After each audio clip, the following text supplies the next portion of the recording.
All right, we're going to talk a little ball with my former colleague. He left me many a year. Can you believe it's been 14 years since you were patrolling the sidelines in the courtroom, and now you're 14 years on this coaching staff, Crazy. Sharrieff? Isn't that crazy? That is crazy to really sit and think about that. Coach Witt and I were just talking about that. You know, today is the busy day where you have to fit in a lot of meetings, but I was just with Coach Witt, and he said that. He said, I cannot believe it has been 14 years. I was like, Coach, are you sure it's 14? He's like, yes, I'm positive it's 14. It's flown by, and it's been amazing. I love it.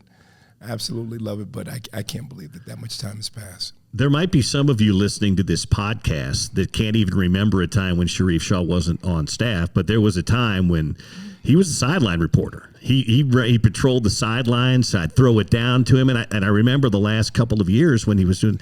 You would hint that Coach Witt approached me about coming to coach, and I said, "No, Coach, I can't do it." So when that last approach came, what went into the decision, and was it tough to walk away from your career in law? And you know, Coach had probably 10 years. It was a 10-year span. That Coach had come to me every 3 years. Hey, I think you'd be a good coach. I'm like, Coach, I've never coached. I don't do this. He's like, you would be good. Another 3 years pass. I think you should really think about coaching. You come and you talk to the boys. I think you got something about you that would be really good. No, Coach. We then enter into the Pac-12. And he says to me, listen, I've come to you. This is my last time. I've come to you prior times. I'm not going to do this again. I really feel like you could be really good at coaching, and we're going to make a huge step in this program, and it would be fantastic if you would join us. I was like, Coach, seriously, I've never done this. Just because you played doesn't mean you'll be a good coach. Most of the time you'll be a bad coach because you think things should come so easy. I said, no, I don't think it's good. He said, just talk to your wife. So I went home. Had a conversation with my wife. She was like vehemently, no, this is the stupidest idea in America. No. Bless her heart. She goes, well, do you really want to do this? I said, yeah, a little bit. I went to go talk to my dad, and my dad was so awesome. He said to me, I was waiting for you to do this. I was like, Daddy, are you serious? He said, yeah. I said, why didn't you say anything to me? He said, that's your decision. I was just waiting for you to ask my opinion so I could give you what I thought would be awesome. I said, wow. I said, all right, I'm going to pray on it. And I promise you, I said, God, wherever I can do the most good, whether it's practicing law, which I thoroughly enjoyed, I love the law, or being a coach, just give me a settled feeling. Man, I stood up. I'm like, all right, I'm about to go coach. And that was how it happened. And 14 years later, still doing it, and think that we've been at least halfway decent at it. You've been all right. You picked up on it pretty well. Kind of figured out a few things. Yeah. Figured out a few things. Blessed to get a couple of good boys with me, and man, it's been phenomenal. What's been the most satisfying part of it for you, though? Because, again, very successful career in law. And I know you love football and you always love being around it, but what's been the most satisfying part of making this career change, getting into coaching? Without doubt, the boys, the players, to watch them evolve, to see somebody like, okay, the most recent iteration would be Scooby Davis. Scooby from Auburndale, who comes and is the most soft-spoken, frail. Scooby was 151 when we recruited him. Coach Witt was like, why did you bring him? This is going to take years for him to put on any weight. 3 years later, Scooby's 185. Scooby wouldn't talk. It took everything for me to sit with him over and over again. Scooby, this is not just about football. It's about you learning how to come out of your shell. You have to be comfortable being in an uncomfortable scenario, environment. And he said, Coach, I just don't like to talk. I just don't. And I can't shut him up. Scooby, he is the best. It's that maturation, that I love, because that is applicable to so much more than football. That's just life. Going to a place where you didn't know anybody, being asked to get out of your element, finding your way around. Do these people really like me? Can I figure out who are my friends? And then just becoming somebody different. And I love that. I love that they find out their own voice. You can hear their own voice. They get confidence in their ability. And the other part is on the field when something clicks. After the 157th rep, they finally get it. You're like, do you really understand what I just said, Coach? That's what you mean when you mean pattern match. That guy goes out, the other guy goes in, I take him. I'm like, oh my word, yes. Got it. Thank you, God, that we finally had an epiphany, and it happened before the first game. So it's the development. That just never gets old. Recruiting is awesome. It's hell and heaven. Hell because we are on the road for 6 straight weeks. And people are like, oh, that would be so fun. Not. It is not so awesome to go to school after school. What's fun is to find the baby that you never knew was going to be at a program. To see somebody and you're like, hey, who's that, Coach? Coach is like, I don't know. He just got here. It's like everybody transfers. And I'm like, you don't know this kid? Nope. And you just watch that kid. And you're like, oh, my God, that kid can be phenomenal. And you learn this kid just got to the program. And it's fun to discover talent that maybe you otherwise wouldn't have never had the opportunity to discover had you just sat in your office and not hit the pavement and gone from school to school to school to practice to practice. That's gratifying. It's fulfilling. Well, to that point, you've been really fortunate in being able to coach guys that have been like 5-star guys like a Jaylen Johnson or a Clark Phillips. But you also, to your point of what you were just talking about, a guy like Zamia Vaughn. This was a guy that Morgan Scalley was recruiting another kid. He was, and the coach said, you should look at this kid. Right. You bring Zamia in. He wasn't a corner. He was just an athlete. And I think that goes to the point you were just talking about. Now you look at him today. Man, that's exactly right. Zamia would be a great case study. Quarterback in high school, and another guy who was just as tall as could be, 6'2 and a half, 160-something pounds. I'm like, wow, what's up with the beanstalks I'm getting? I need to put some weight on somebody. Bless his heart. He was just tough as nails. And I remember after year one, somebody looks at me and says, Coach, I can't do this. I can't run backwards. I don't like it. This is stupid. Please let me play receiver. And I said, Z, please do me one favor. If you just trust me, it'll work out.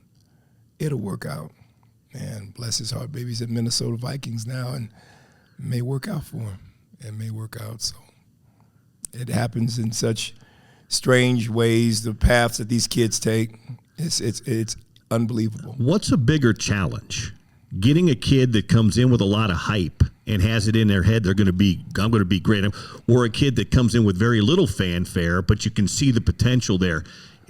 All kids are different. You're different challenges, but which challenge do you like more? The unsung kid, or the kid that you see it and you're going to develop it even more? Probably the latter. The kid, you see it and you know that because you bring up Jaylen Johnson and even Clark Phillips, both of them highly recruited kids who had committed to other programs before us. Jaylen was silently committed to USC. Clark was headed to Ohio State. And it wasn't until their visits here that they changed. But to get them on campus and to make them understand whatever you did in high school that made you awesome is not going to work here. I will never forget the day Jaylen lost his first one-on-one rep at practice. He sat in the middle of the field on the 50-yard line in the grass field, just dejected, completely hurt. And I'm like, what's the matter? He's like, Coach, I never lost a one-on-one rep. I said, well, welcome to college football. The offense has scholarship players too, son. They're pretty good. He's like, I know, but, man, Coach. And to help him recognize that it's really all right. You have a lot to learn in technique. I do. Yes. Oh, you can help me? I can. To see him buy in is so fun because for him to, like Clark, when kids are heralded as going to be the guy, they love you and say, I want to do what you want me to do. It creates such a level of buy-in from everybody else. So now you just don't get one good kid, you get a good room. Because that kid Jaylen becomes a coach on the field. Let's go, we got extra reps, we need to do this. You know, this is how we do it. And I'm like, well, that's how you and I do it. But he goes, well, Coach, everybody has to do this now. He wasn't always like that. That's what's fun. I'm like, wow, you can make a championship room when a kid like Clark Phillips is leading the stretch line, leading all of the work after practice, having individual and independent film sessions with all the other corners. That's how you become great. Sharrieff Shah's with us for a few more minutes talking some ball. So this year's cornerback room, every year's a little bit different. Got a couple of guys with some experience in the program, but you got a lot of new faces. And some guys that have been in the program but haven't played much. So kind of give me the state of the corner room. Well, the person who I think will be the mainstay would be Smith Snowden. Played mostly inside, but will play outside as well. Smitty is he has shown me that, Coach, I can do it. I can play outside, and it's a lot of learning. It's not that I never thought his skill set was such that he couldn't, but it's to be able to digest all of it. It is difficult to play inside. You have to be able to show up in the run, understand the run fit, then play against phenomenally gifted people, then jump to the outside. There's different rules. The calls affect you differently, and to keep that seamlessly intact, he has shown me he can do it. So he'll be the guy. With him, it'll be Scooby. And Scooby, man, I'm so excited for him. Scooby is expecting a little baby here soon, and his desire to want to be really good right now means something to him differently now. And I could see it. It was no more, it's not, he doesn't play as much, a lot more serious in the meetings. Requires everybody else to be more serious in the meetings. He used to be the quiet class clown messing around, but now it's so much more business. So Scooby will be that other corner. Who occupies that other outside position is, I'm so fired up because that could be Donovan Saunders, who has shown really good development over spring. Blake Cotton, probably one of the more physical corners. Jeremiah Caldwell, who is now starting to get comfortable at what we do. And then you have a few more kids that we just got. J.C. Hart from Auburn, who just got to us, but is absorbing things in a sponge-like manner. Jalen Mosen from Furman, who I think I'm going to start him in the inside because his body type, skill set, quickness really lends itself to playing nickel. And if I can get him to feel comfortable playing a harder position, it'll be just a huge benefit for us.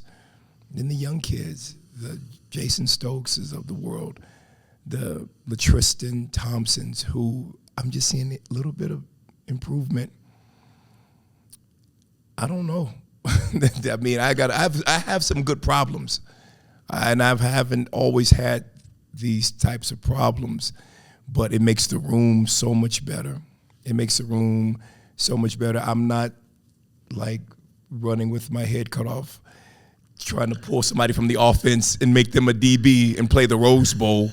God, man, I promised Coach Witt. I said, Coach, I'm sorry. I thank you for not firing me after that game, because we all know injuries happen, and we were decimated at that time with injuries. And Mai Bernard comes over and plays corner against 3 first-rounders.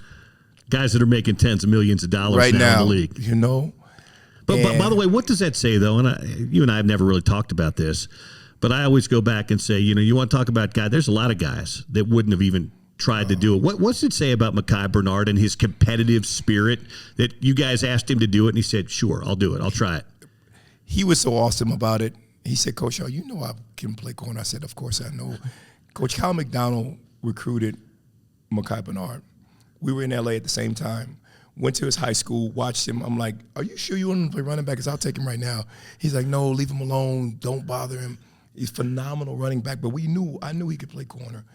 But again, playing corner in the Rose Bowl at that stage with a few weeks practice against some dudes, C.J. Stroud, I'm like, let's go. And he, bless his heart, I loved it. He just stood up and didn't blink, didn't waver, with no complaining.